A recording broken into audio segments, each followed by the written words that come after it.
te ven más grandes. ¿Qué sentiste cuando las personas adultas discutían en casa? Bienvenidas y bienvenidos. Esto es Criar sin Patriarcado, pues una producción de Fundación Magdalani que nos hace favor de subir a sus plataformas CIMAC, que nos motivó CIMAC Radio a llevar hasta ustedes pues estas reflexiones, estas charlas, en donde pues vamos poco a poco develando cómo el patriarcado se inoculó desde la más temprana infancia en los niños, en las niñas y ahora en esas mujeres que clamamos justicia e igualdad. ¿Qué tal, Adriana? ¿Cómo estás? Muy buen día. Hola, ¿qué tal? Muy buen día para todas, para todos. Gracias por acompañarnos. Pues aquí ya lista con nuestro primer episodio de la segunda temporada. Así que no se vayan a ir, quédense porque de entrada el cuento hoy está muy, muy, muy interesante. Quizá lo conozcan algunos, pero en realidad es un cuento que no fácilmente se encuentra.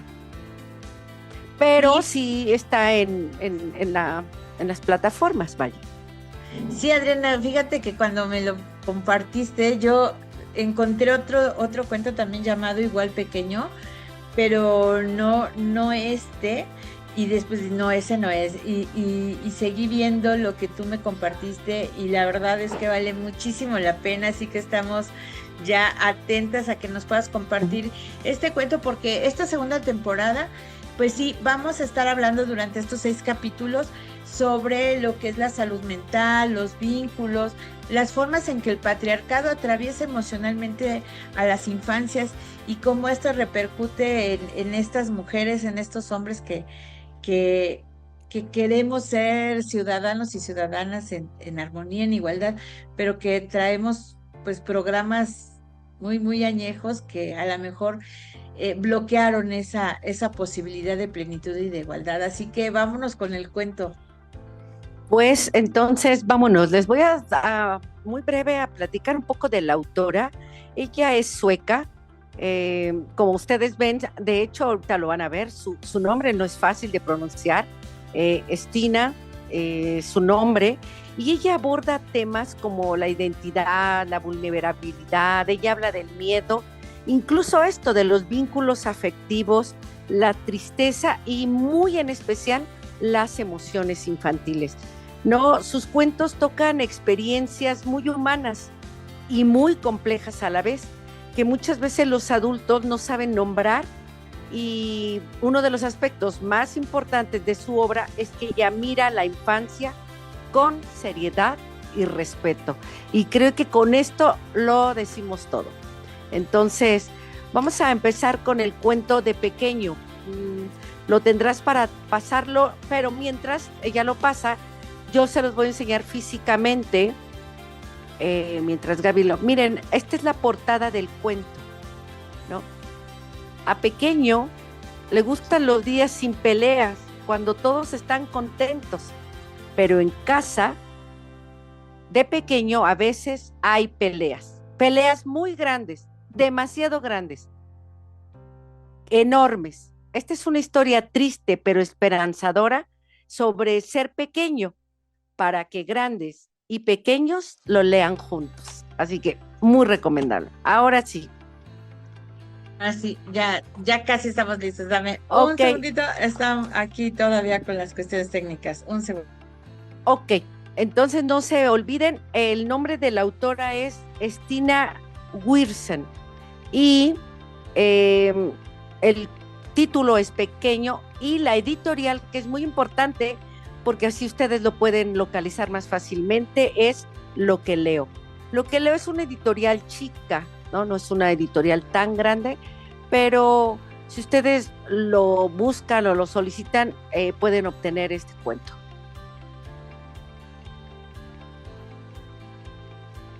¿Y qué más les cuento mientras del cuento? Miren, sí, les tengo algo muy importante que decir. De hecho, viene así un prólogo chiquitito y dice: ninguna persona debe de asustar o golpear a los pequeños.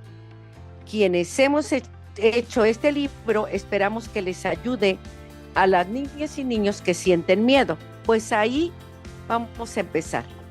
Mira, este es pequeño y estos grandes son una y otra, o al revés, uno y otra. Entonces vean cómo no tienen un nombre en específico, ¿no? La siguiente. Ay, a pequeño le gusta cuando todos están contentos.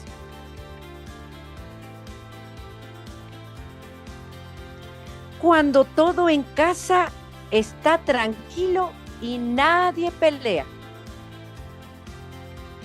A pequeño también le gusta su escuela, quiere mucho a su maestra.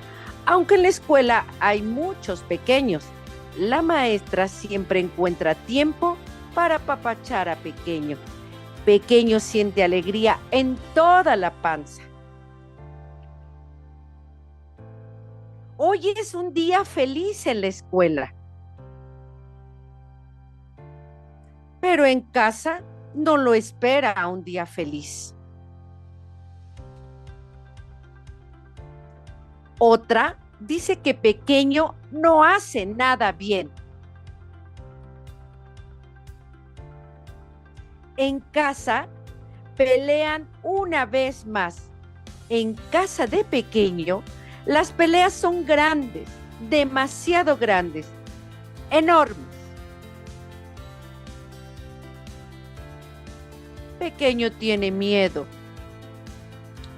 Uno se marcha lejos de casa. De nuevo, se aleja de pequeño. Y pequeño se queda solo con otra. Otra está triste. Pequeño quiere consolarla. Pero otra no quiere que pequeño la consuele. Nadie puede consolarla. Y a pequeño nadie lo consuela. No hay nadie que lo cuide. ¿Qué hará pequeño ahora? Pequeño tendrá que arreglárselas solo.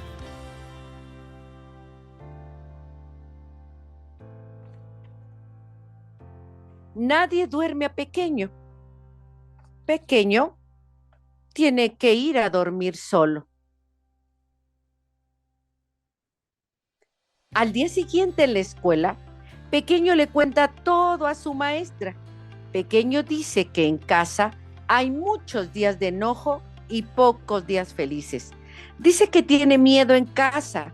La maestra de pequeño se entera de todo. La maestra escucha, la maestra entiende, la maestra le dice a pequeño, eres pequeño, eres bueno, nadie te debe asustar, nadie te puede empujar o pegar. Los grandes tienen que cuidar a pequeño.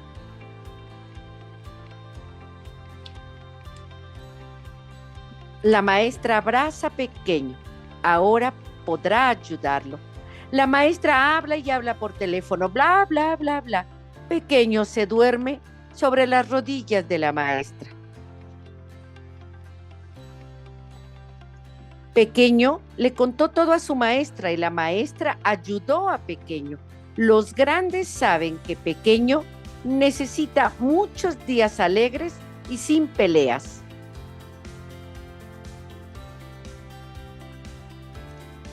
Existen muchos pequeños quienes como pequeño tienen miedo en casa, pero si se lo cuentan a alguien, seguramente habrá grandes que los puedan ayudar.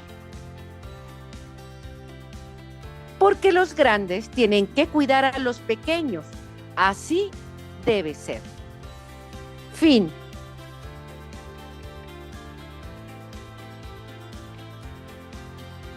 ¿Qué te pareció, Gaby? Fuerte, ¿no? El cuento de pequeño. Ay, muy sí. ilustrativo. De hecho, mira, Tina Turner es además la ilustradora. Como ves, son muy sencillos sus imágenes y no tienen sino lo central y específico. Sí, y dices, la verdad es que si no lloras cuando lo lees, es porque has ido sanando, porque de verdad, ¿cuántas veces no vivimos tú y yo en carne propia o de cerca, o nuestras amigas de la escuela, nuestras primas, primos? ¿Cuántas veces no vimos esa escena, ¿no? Y cuántas veces no estando también como maestras, tú en la ludoteca, yo en los diferentes espacios donde he tenido la posibilidad de servir en esta materia de protección a las infancias de disciplina estatal, cómo se acercaban las historias todos los días, ¿no? Es más, nuestra lucha como Fundación Magdalani es prevenir la violencia familiar, porque te dicen las estadísticas que 8 de cada 10 familias viven violencia familiar, ¿no? Esos gritos, esos regaños, esas cosas. Entonces, imagínate, Adriana, recuerda un poquito cómo estuvimos en la pandemia, ¿no? De COVID. En un pánico, no sabíamos qué iba a pasar, cómo se estaba vulnerando la calidad de vida de todos, ¿no? Y la economía y todo. Y nos quedamos encerrados en casa y tal. ¿Por qué? Porque decían, hay una pandemia. Estamos con un problema de salud grave en el mundo, no solamente en México, en el mundo. Uh-huh, uh-huh. Bueno, pues quiero decirte y decirles a quienes nos siguen y agradecer que nos sigan, que la violencia familiar es un problema de salud pública. Y que si en este momento viéramos las cifras, pues nos daríamos cuenta que es una cuestión pandémica. Vivimos una pandemia de salud pública en todo el mundo y en especial en América Latina, en donde 8 de cada 10 familias están viviendo violencia familiar. No, y además esto no baja, ¿no? Las estadísticas van a la alza. O sea, yo tuve la experiencia de tener tantos pequeños, justo pequeños, porque ¿qué consideras pequeño? 3, 4, 5, 6, hasta los 7 años podían estar ahí en la ludoteca. De hecho, este cuento lo compartí con los niños, con muchos niños, y durante no poco tiempo. Y ellos se identificaban y además podían ahí expresar, sí, también mi papá y mi mamá discuten, sí, o sea, haciendo muy pequeños. Luego en algún momento hicimos una representación con los niños. No encontré yo los palitos que hicimos y los niños eran pequeños, lo trabajamos mucho con ellos. Y fue justo en una conmemoración del Día del Niño, del Día de las Infancias, y entonces tú veías las caras de las mamás, ¿no? Porque cuando los niños representaban esto, bueno, te quedas en shock como adulto, como dices, o lloras, o las mamás que ahora están creando niños pequeños se quedaban, no puede ser, ¿no? Que mi hijo sí se da cuenta y sí externa todo esto que vive todos los días en casa. Y fíjate, volviendo a la pregunta inicial, ¿qué sentías tú cuando alguien discutía en casa? ¿No? Y es ahí donde nos tenemos que colocar para poder ir desentramando todo esto y ver cuán grande es este problema y cuánta afectación puede tener. De entrada, los niños, pues al menos yo, cuando veía esas discusiones, porque sí las vi N cantidad de veces, ¿no? O las escuchaba desde mi cuarto encerrada, o sea, por supuesto lo que yo sentía era miedo, ¿no? Yo recuerdo muchísimo, era miedo, ya están discutiendo, porque generalmente discutían en la noche, cuando uno llegaba, ¿no? Y la otra lo estaba esperando, ¿no? Sí. Y cuando oíamos ¡zas!, ¿no? A veces era la discusión y a veces subía de tono y a veces era hasta el golpe, ¿no? Sí. Y era miedo. Lo primero que sientes es miedo. O sea, De hecho, hay un cállate, cuento que se llama ¿no? así, El monstruo en casa, justo eso, que puede ser, no sé, precisamente solo el papá no, puede ser, pero exacto, y lo que tú estás mencionando, uno lo primero que siente es miedo. ¿No? El cállate, el no digas nada, porque se van a enojar más, no discutas, no te metas, ¿no? Y fíjate, esto de la culpa es algo muy recurrente en los niños, niñas. Yo te puedo decir, en la consultoría, bueno, en la consejería familiar, ahora en la clínica, me toca un caso donde la señora está viviendo estos gritos y esto, pero además llegan así al extremo, donde ella me dice, bueno, no, así tanto como violencia, no tanto, ¿no? Una vez sí se puso muy, muy, muy violento, que me puso la cara así sobre la hornilla de la estufa y me decía, le voy a prender, le voy a prender. Y yo le preguntaba, ¿y la niña vio esto? ¿El niño vio esto? ¿Tus hijos lo vieron? Y ella me dice, no, no lo vieron, yo lo viví sola. Cuando los niños entraron, ya estábamos nada más discutiendo y como forcejeando, y el niño vio como yo, por defenderme, pues le tiré un manazo a su papá. Y entonces después el niño y la niña le decían, mamá, es que tú lo haces enojar. Tú aguántate, mamá, cállate, no le discutas. Es que mi papá se enoje porque tú le discutes.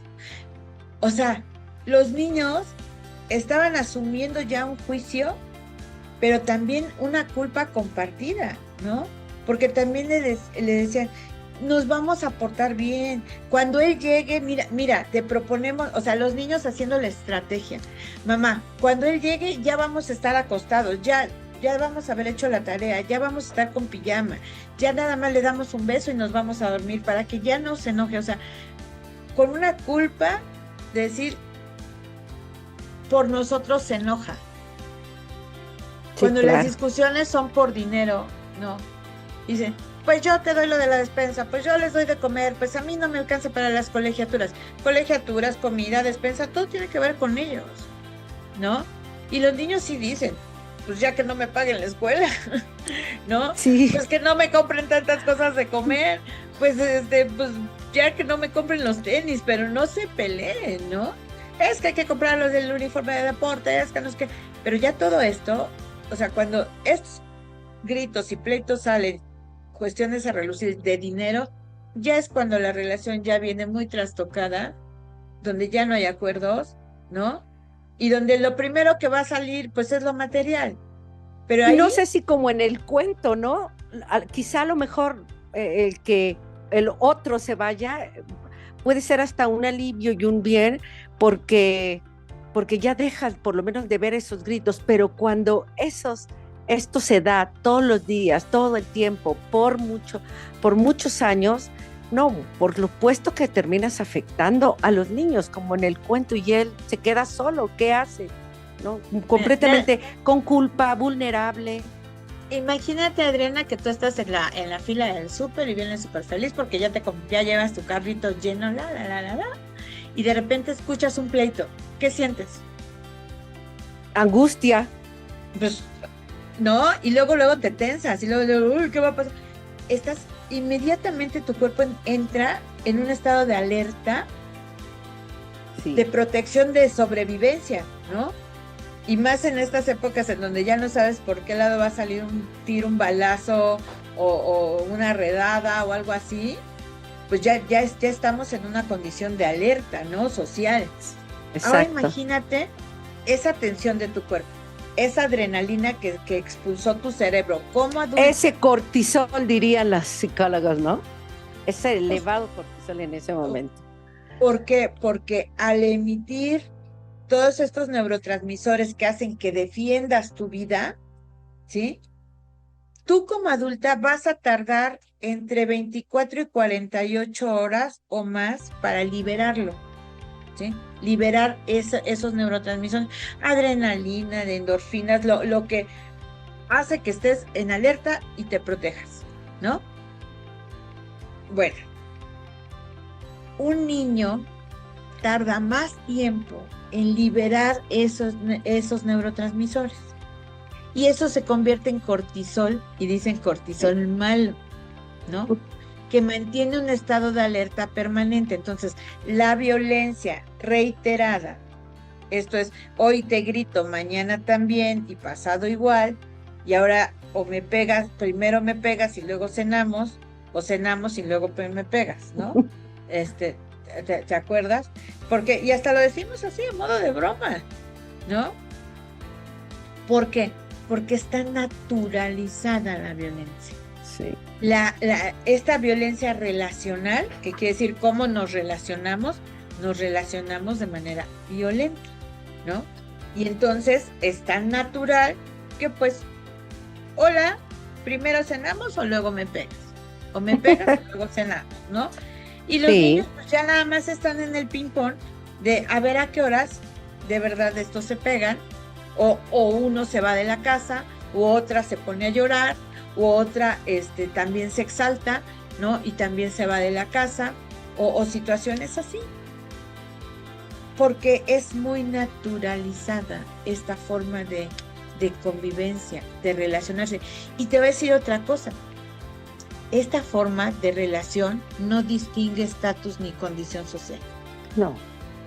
Podríamos pensar que allá en las colonias populares, en los barrios bravos, pues la gente es brava, ¿no? Y la gente está pilas, está en un estado de alerta constante y por eso es violenta. No. Yo te quiero decir que 8 de cada 10 familias, sin importar la condición social, el estatus social, está viviendo una forma relacional violenta. Que la violencia no solamente, la violencia relacional no solamente implica los golpes, ¿no? No, claro. No.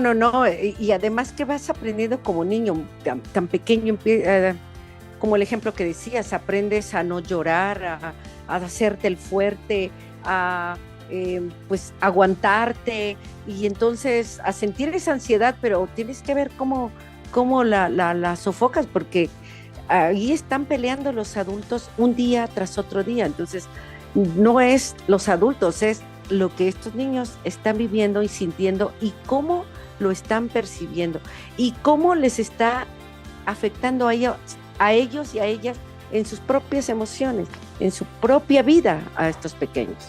Y ahora nosotros lo vemos en el cuento con Pequeño. Me da mucha ternura ver cómo Pequeño dice, trata de consolar a una.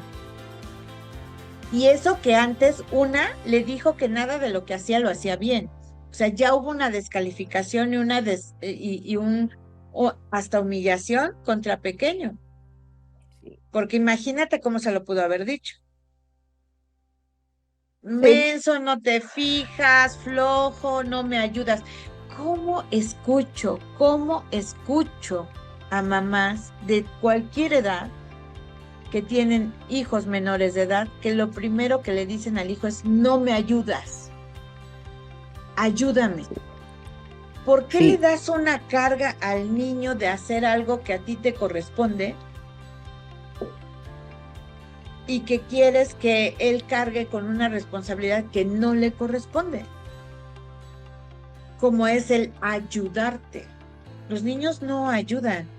No llegaron a este mundo a ayudarte. Niño y niña requieren una familia, y una familia como él le gusta, cuando nadie discute, cuando nadie pelea y cada quien está haciendo lo que tiene que hacer. El niño y la niña, ¿qué tienen que hacer cuando son niños y niñas? Descubrir el mundo, entender el mundo, resolver el grave conflicto que les genera saber que el 8 no existe, que es un número abstracto, y que 8 más 8 son 16 abstractos elementos, ¿no? Sí, o sea, y en lugar de eso, en lugar de jugar, ¿no? En lugar de pensar en los amiguitos, que otro día vas a ir a la escuela y vas aprender cosas. No, en lugar de estar feliz, estás todo lo contrario. Y como pequeño, ¿no? O sea, dice, bueno, aquí en la escuela qué bonito, pero ya voy a ir hacia la casa y eso lo sienten los niños, ya voy a ir allá donde está el campo de pelea, ¿no? Donde está el campo de pelea, y el campo de pelea no solamente es lastimoso, sino que va a inhibir su desarrollo. Porque toda esa energía que el niño necesita, que la niña necesita para descubrir el mundo, y todas esas conexiones neurológicas que necesita para grabar conceptos, ¿sí? Como qué siente cuando ve algo rojo o algo azul o algo verde, y su cuerpo se siente pues muy contento o muy en calma. Y los niños están viendo sensaciones, emociones, cuando algo es ríspido, cuando algo es muy suavecito, y están en toda la cuestión sensorial de descubrir el mundo, ¿no? Ir clasificando, conceptualizando todas y cada una de las cosas. Pues resulta que toda esa energía que necesitan para esos grandes hallazgos y descubrimientos de la vida, pues le están ocupando en que su mamá está triste, su papá está triste, y puede ser que sea por culpa de ellos, ¿no? Claro, ellos lo asumen como, No, como que ellos tuvieron la culpa, como si ellos hacen algo bien, entonces eso va a empieza cambiar. este círculo, porque la mamá puede desbordar su frustración, su enojo, su tristeza o lo que sienta con respecto a por qué está en una relación violenta con los niños. Tú no haces nada bien, es que ustedes no me ayudan, ya se enojó su papá y ustedes no me ayudan, y usted ya encontró la casa sucia, es que ya se fue con otra, ya nos abandonó. Eso es terrible cuando tú le dices a un niño, es que nos dejó por otra. Yo he escuchado niñas de 4 o 5 años que dicen, mi papá se fue con otra. Mi papá se acostó con otra, cuando no, todavía no pueden entender realmente, así, no entender. Bueno, sí, no pueden todavía descifrar claramente, ¿sí? ¿Qué quiere decir el que se acostó con otra? Porque pues así lo escuchó en la plática que su mamá tuvo por teléfono con su mejor Sí. amiga, con su comadre o con su mamá, que le está platicando y está hablando súper mal del señor, y los niños y las niñas lo están escuchando. Y cuando una mamá habla súper mal de ese señor y los niños lo están escuchando, están hablando de la mitad de ese niño y de esa niña. Porque de ese señor y de esa señora nació un niño o una niña que tiene la mitad de genes de uno y la mitad del otro, ¿sí? Que Y que tiene además escogieron, ¿no? O sea, los entre ojos adultos. de ella, pero la barba como él, pero la altura de él, pero el tono de piel de ella, pero, ¿sabes? Cuando hay ese conflicto entre pareja y los niños se dan cuenta y las niñas lo observan, entonces empieza una contradicción interior también bien fuerte. Porque una parte de mí no le gusta a mi mamá, que es la parte de mi papá. O una parte de mí le puede no gustar a mi papá, porque es la parte de mi mamá, ¿no? Imagínate Sí. qué conflicto. O estos conflictos de lealtades de, es que yo lo quiero, lo amo, conmigo es un encanto, a mí nunca me grita, a mí no me trata mal, ¿sí? Pero a mi mamá la trata feo, le grita, le dice, entonces vamos a enojarnos con mi papá. Mi mamá está enojada con mi papá, pues nos enojamos, ¿no? Y nos enojamos, ¿por qué? Porque pues yo tengo una lealtad con mi mamá, ¿no? Y eso es muy común. O al revés, lo que te decía de este caso, ¿no? Que la niña y el niño decía, mamá, es que tú no lo hagas enojar, ¿sí? Tú lo haces enojar. Y el señor se fue, así igual que este uno se fue de la casa, pero se fue a vivir muy cerca. Y en las noches el niño decía, mamá, es que mi papá está durmiendo solo, me voy a ir a dormir con él. Sí. ¿No? Asumiendo una responsabilidad, el hecho de que el señor estuviera solo, el niño asumía la responsabilidad y le decía a la mamá, no, no vas, ahorita déjalo, él se quiso ir, pues es su asunto, cuando quiera que regrese. Y entonces decía, no seas mala, es que está solito, ¿sabes? Y al Sí. niño le conmovía tremendamente que su papá estuviera solo, ¿sí? Entonces se hacen parte del problema y hay quienes dicen, pues tienen que saberlo, ¿no? Una vez también platicaba una abuela, porque también esos conflictos no solamente se dan con uno y otra, se dan con otras y otras. ¿Cuántas Ujú. mamás autónomas no viven con su mamá, ¿no? Y entonces los niños tienen dos figuras de autoridad muy fuertes, la mamá y la abuela, ¿no? Y a veces la mamá y la abuela se disputan el poder de mando de la casa. ¿Quién es la señora de la casa, la abuela o la hija? ¿No? Pero Sí. además de esa abuela o hija, hay una hijita, o hay un hijito, o hay hijito y hijita, que a quién le hacen caso. Y cuando mamá y abuela, o mamá y suegra, una y otra, discuten el territorio y el poder, híjole, híjole, nos da para otro programa. Pero ya nos vamos a tener que ir a hacer una pausa. Así que, ¿con qué pregunta y qué vimos en esto? Bueno, que los conflictos generan pues ansiedad infantil, hipervigilancia, empiezan a vivir lo que es el miedo al abandono y un estrés tóxico. ¿Alguna pregunta con la que quieres que se quede la audiencia en lo que vamos a la pausa, Gaby? No, nada más decir, Adriana, fíjate, más que preguntar, quisiera dejar esta reflexión.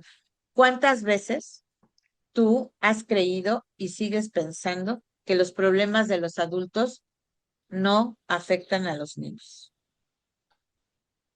¿Qué? Vámonos, Volvemos entonces. regresamos.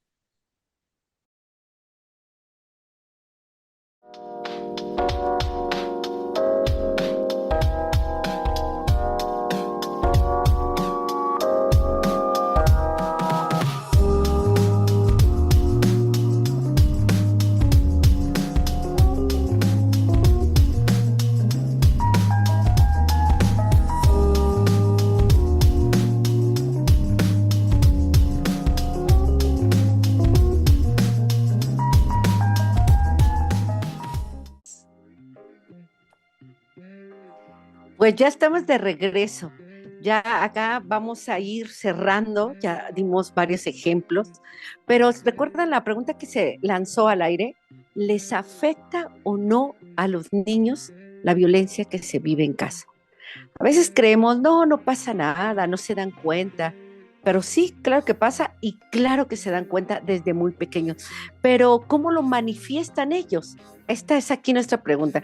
Y mucha atención porque a lo mejor alguno de sus pequeños está viviendo esto y entonces más bien decimos, este niño es un flojo, no, este no quiere aprender, nada más está durmiendo, es un chillón, ¿no? A ver, contra esto. No, no, no, cuidado porque es de todo se enoja. ¿No? Ya los etiquetamos, pero atrás de esto, ¿qué hay en nuestros hogares, no? Pues miren, desde muy temprana edad, esto se puede manifestar en dificultad para hablar. Estos niños que no pueden y que, mira, es bien flojo, no habla bien, todo lo señala, todo. No, no, los niños empiezan a sentir esto y empiezan con problemas desde cómo hablar. Luego decimos, bueno, ¿y qué con la tartamudez? Es que el niño está manifestando todas sus emociones que vive en casa. Luego empiezan a manifestar ansiedad, pequeños que se siguen orinando en casa, en cama, ¿no? Pero es por todo esto. Niños que empiezan a tener tensión muscular. Yo recuerdo un niño en la ludoteca que verdaderamente caminaba y andaba así, completamente con mucha tensión. No había manera de esto. Luego había niños que no podían jugar, se sentaban y veían a los demás. O sea, un niño cuando es innato saber y poder jugar, los niños manifiestan esa violencia a través del cuerpo, ¿no? A través o mucho silencio. Este es bien callado, nunca habla maestra. Míralo cómo siempre está ahí, solamente ahí se queda sentadito. No, pobre niño, es que sabe que cualquier cosa que exprese, quizá exacto, sientes culpa. Entonces, los niños todo lo están somatizando. No es que sea raro, no es que tenga insomnio porque hay niños que no pueden dormir, no, no, es justo porque no saben cómo expresarlo, no pueden ir, no te van a ir a decir, sabes que me siento así porque tú todos los días peleas con el otro. No te lo van a decir. Entonces, ellos lo van a somatizar y justo aparte ahora de eso, los vamos a etiquetar. De eso los vamos a humillar. Porque no, no alcanzamos a ver que el problema somos nosotros y no los pequeños. ¿No? ¿Cómo Sí, estás de acuerdo, justo. Gaby?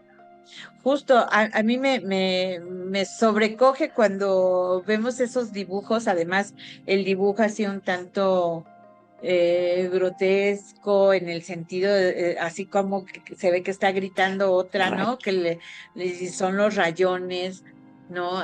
De verdad que sí, cuando le dice que todo lo que hace lo hace mal y cuando el niño busca esa reparación en el regazo de su maestra, ¿no? Donde va y le cuenta, o sea, donde busca que algún adulto o adulta pueda, pues sí, validar su emoción, las emociones que él tiene, pero sobre todo darle en ese momento la reparación que necesita, que es el consuelo, ¿no? El consolarle, la escucha atenta, el decirle, tú haces las cosas bien, tú no eres el problema es de los adultos, de las adultas. Aquí las figuras secundarias de cuidado son bien importantes, como en el caso puede ser la abuela, la tía, la maestra. Por eso en otros capítulos hablaremos de esto que es bien importante, cómo en la Secretaría de Educación Pública se les está pidiendo a los maestros la detección, la prevención, la atención y la detección del maltrato a los niños, no solamente en los entornos escolares, sino que se detecte cuando vienen de familias que se están violentando, para que entonces también el Estado pueda intervenir, hacer algo, brindarles apoyo o atención, orientación psicológica, o en ya el determinado caso y en casos extremos, pues propiciar la separación de estos niños de ese entorno que no es seguro, que les está sobreestresando, ¿no? Pero además, aquí en el cuento, bien interesante cómo el niño sí busca a la maestra, ¿no? Eso es en el mejor de los casos, pero muchas veces pues te lo guardas, ¿no? Y no encuentras manera de expresarlo. Eso le pasa a muchos niños. Y O esto no que tú tiene dices, eco, ¿no? o no tiene eco, o a lo mejor no tiene con quién, porque a lo mejor es un hijo único, o sea, no hay manera de cómo expresarlo, ¿no? A lo mejor no está cerca la abuela, la tía, como es estas personas secundarias. Una red de Afortunadamente apoyo. aquí encontró en el cuento, pues, hay alguien que sí lo escucha, lo quiere y está además dispuesto a ayudarle, porque no basta con quedarse a, ay, chiquito, pobrecito de ti, ¿no? Es alguien dispuesto a ayudarlos de una manera real y efectiva. Así es. Y fíjate que eh, también algo que es bien importante, o sea, la red de apoyo con el que el niño o la niña pueda contar y que sabe y que sepa que puede contar con ellos, ¿no? Que en nuestros momentos de paz podamos decirle, mira, este va a ser nuestro mecanismo, si tú ves que yo tengo alguna discusión con papá, tú puedes hacer esto, yo voy a tratar de evitarlo, pero tú puedes hacer esto en ese momento. O sea, que el niño sepa qué puede hacer, o sea, un, un pequeño protocolo en la familia de decir mi espacio de seguridad. ¿Cómo me voy a un espacio de seguridad? ¿Sí? Sí, porque si no Y aprende a ya, esconderse, ¿no? A sentir pues, el rechazo, ¿no? Entonces, por eso es que es tan importante esto, la validación de sus sí, emociones y un espacio seguro para él, como lo estás mencionando. sí, su espacio de seguridad y también un referente de red de apoyo, que puede ser la abuela, que puede ser la tía, ¿no? Por ejemplo, para mí era como como haber dejado muchas cosas, amistades, el barrio, la colonia donde vivía, cuando nos fuimos a vivir cerca de mi abuela. Pero fue la cosa más maravillosa del mundo que me pudo haber pasado, porque cuando yo oía que algo estaba funcionando mal en la casa, a donde corriera con la abuela, o sea, yo iba atrás de la falda de mi abuela, abuelita, abuelita, abuelita. Y yo creo que más de uno, fíjate, yo también recuerdo muy bien a mi abuela materna, al grado que me hacía la enferma, o la que estaba muy cansada para que no me llevaran a la casa. O sea, no quería irme con mi mamá y con mi papá.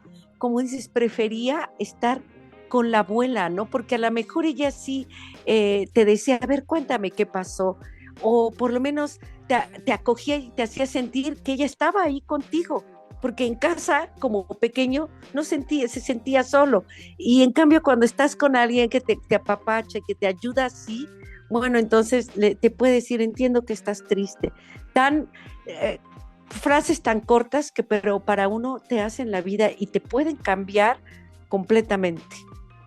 Sí, y decir que los niños que viven ese estrés cotidiano estamos pues dándoles una herencia terrible, así de a perpetuidad, ¿no? De que ellos aprendan los patrones de comportamiento violento, Sí. sepan cómo funciona también la violencia, ¿sí? ¿Qué puedes tener y qué no puedes tener con comportamientos violentos? Como es el control, ¿no? ¿Sí? El imponer tu voluntad. Y entonces que lo vayan a replicar en las escuelas y entonces esto se convierta en un bullying, ¿no? En un buleador o en un niño buleado también, ¿no? Sí. Que se puedan ir relacionando incluso a muy temprana edad.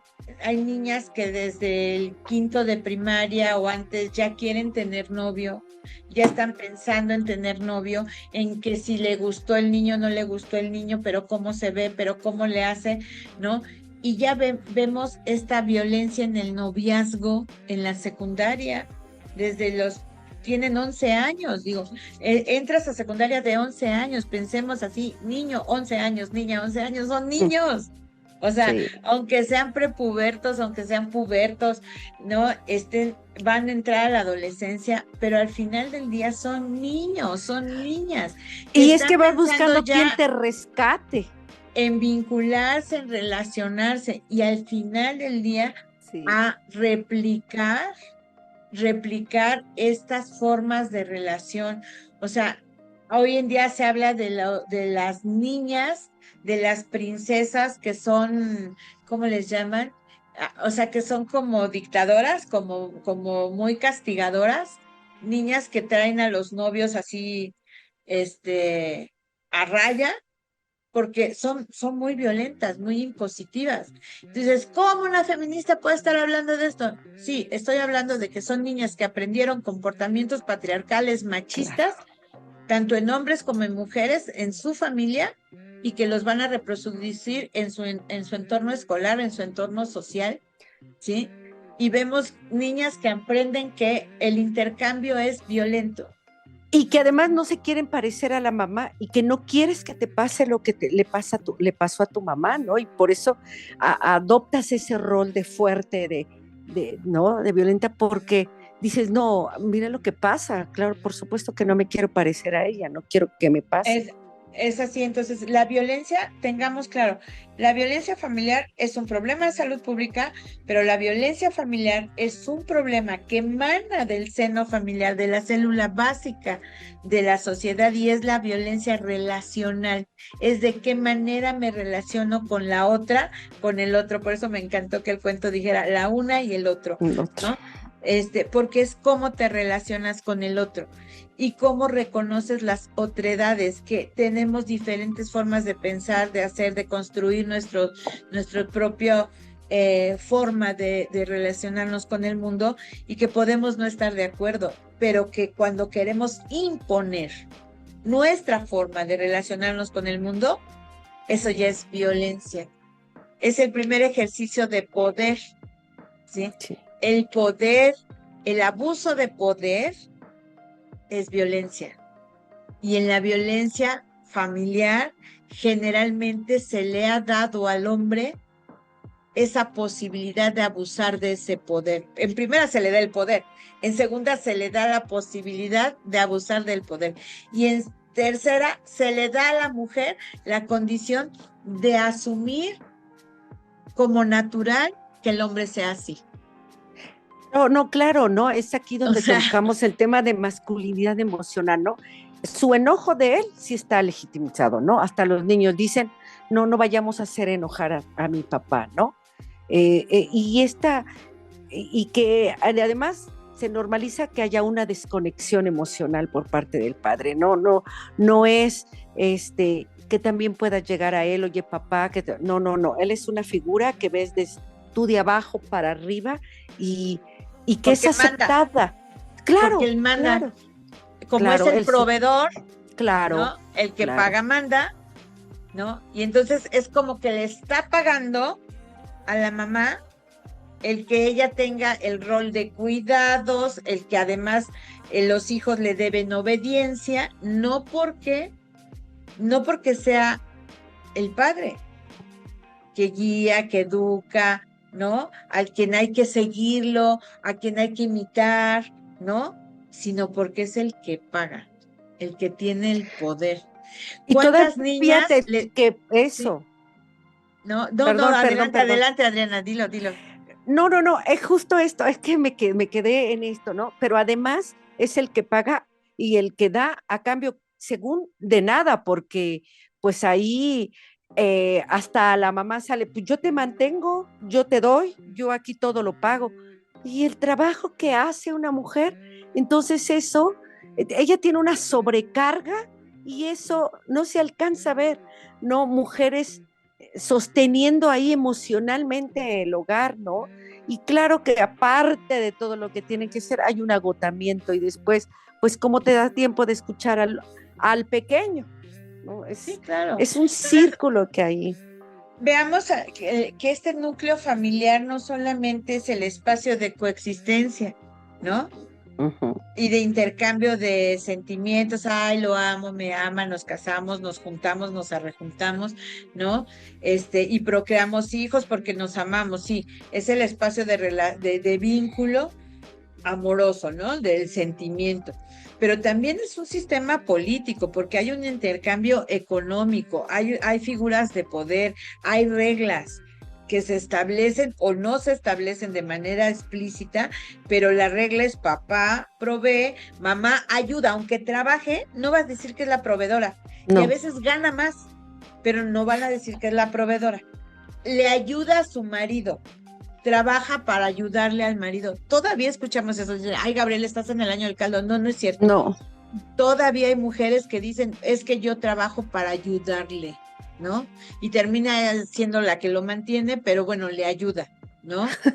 Sí. Porque sí. no tenemos esa condición de dignidad de reconocer que tú también puedes proveer económicamente tu familia de manera vasta y suficiente, o al menos muy esforzada, y dices, estamos en igualdad de condiciones. Ahora sí que peso por peso, peso que pones tú, peso que pongo yo. Horas que te vas a trabajar tú son las mismas que me voy a trabajar yo.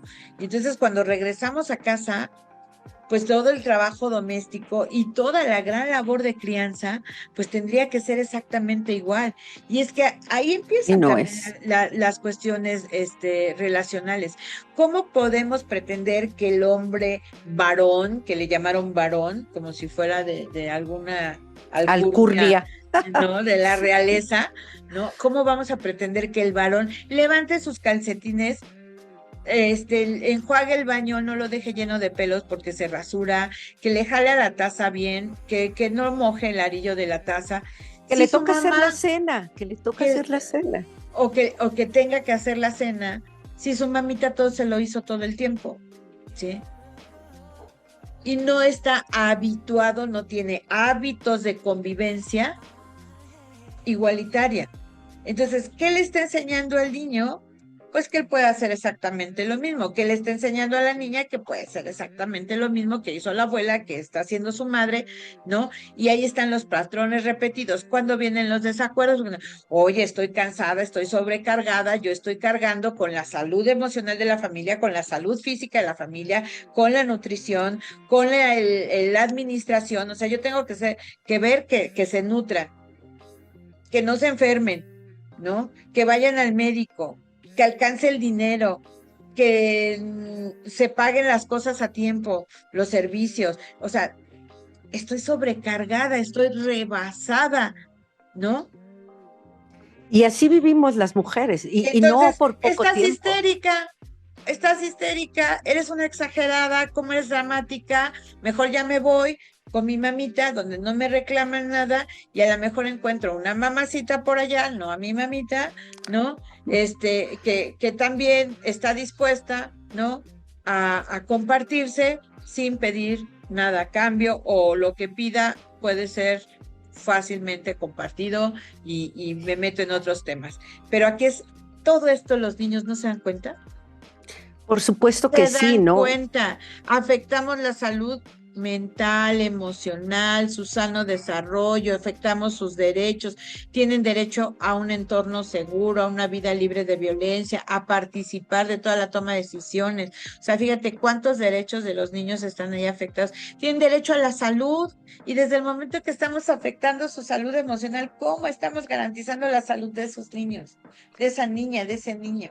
¿Sí? No, completamente. Pues es que muchas veces estos niños, estas niñas quedan invisibilizados dentro de estos conflictos familiares.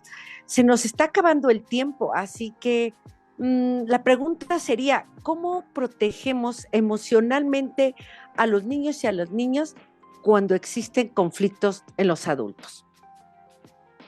Pues yo, Adriana, yo sí creo que es muy importante, primeramente, analizar cómo te estás relacionando con los miembros de cada uno de los miembros o integrantes de la familia. ¿Quiénes conforman esta familia? ¿Es tu familia nuclear y vives en una familia extensa? ¿Cuál es esta práctica de coexistencia y convivencia en el mismo espacio? Hablábamos de la pandemia nos mostró cómo está descompuesto esto que le llamamos familia, la institución familiar, porque los casos de violencia familiar y de abuso sexual infantil se incrementaron terriblemente en la Sí, pandemia, porque estaban adentro en casa todos juntos. todos. O sea, tal parece que Ujú. entonces ya no podemos vivir juntos, ya no podemos coexistir juntos. Qué dura fue la pandemia por toda la pérdida de vidas que tuvimos, pero qué grandes enseñanzas nos dio a decir que hoy por hoy la familia ha descompuesto y enfermado la forma de relacionarse, ¿sí? Que tenemos relaciones enfermizas, lo que llamamos tóxicas, ¿no? Tóxicas.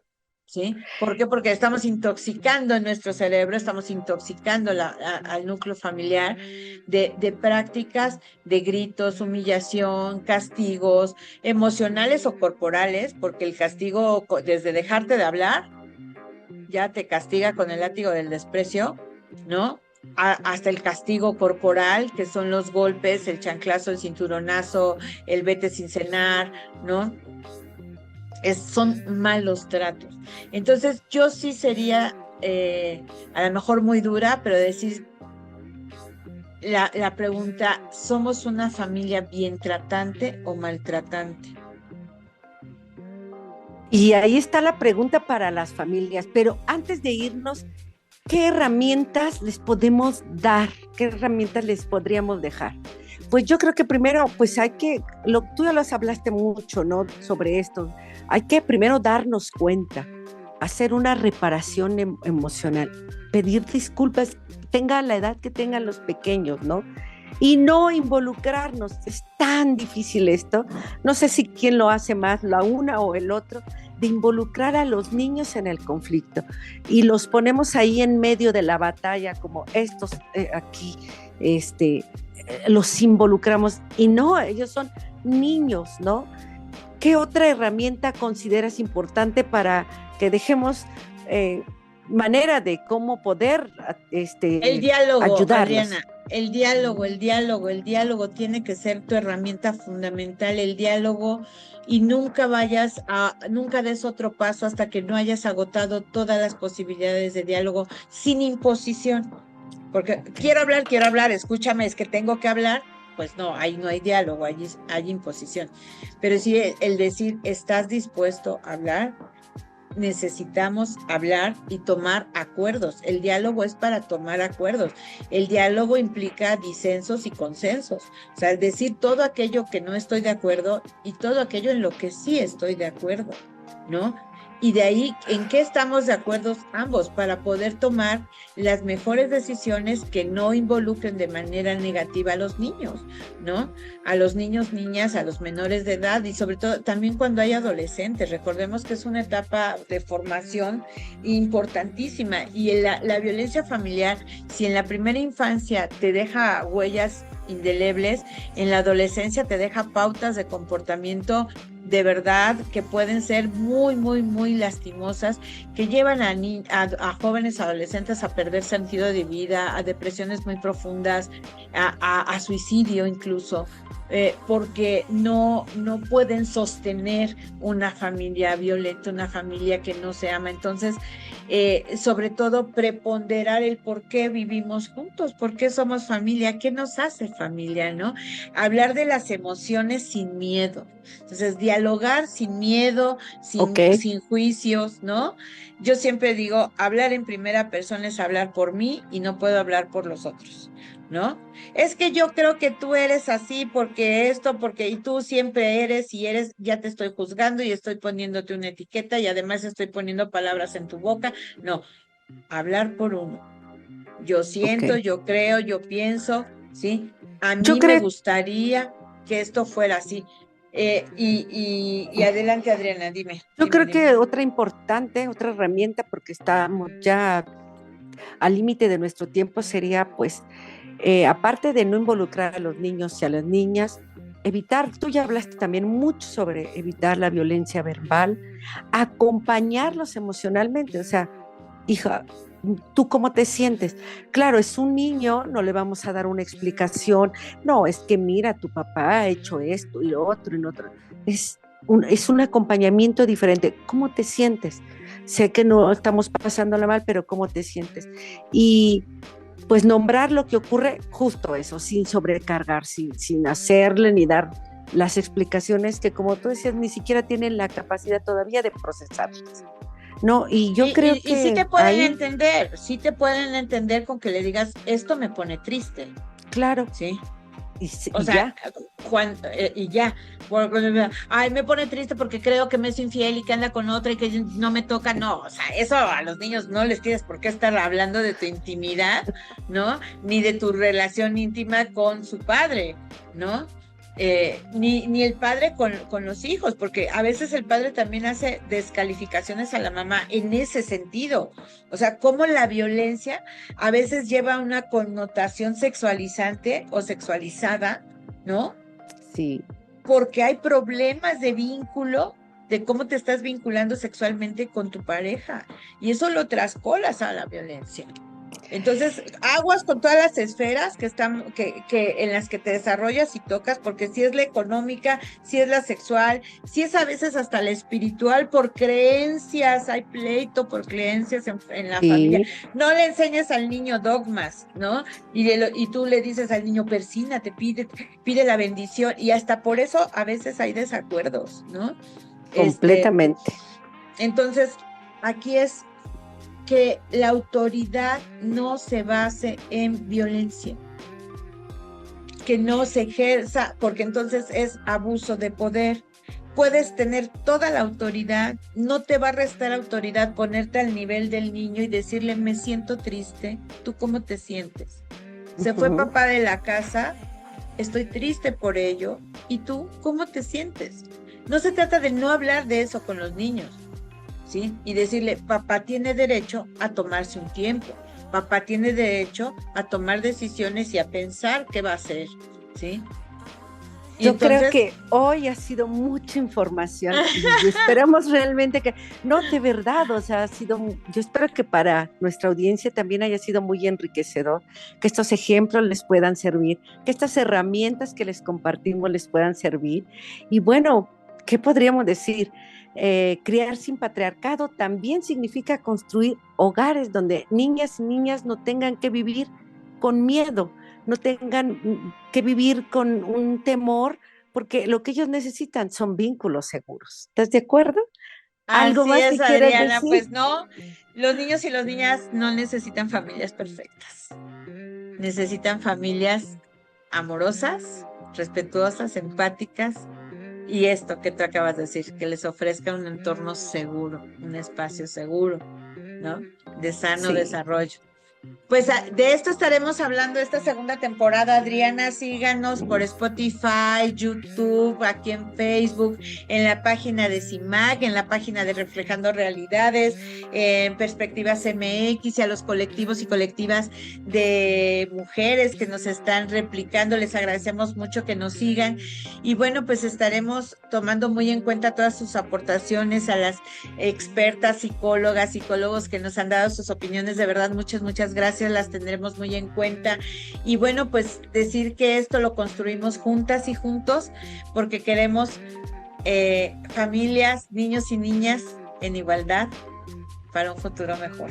Muchísimas gracias. Pues no hay nada más que agregar. Hasta la próxima y no se pierdan nuestro siguiente episodio. No saben, el cuento también a partir del que vamos a hablar les va a encantar. Pues que les digo, buen día para todos. Cerramos, gracias, nos vemos la próxima semana. Adiós, Gaby. Hasta pronto.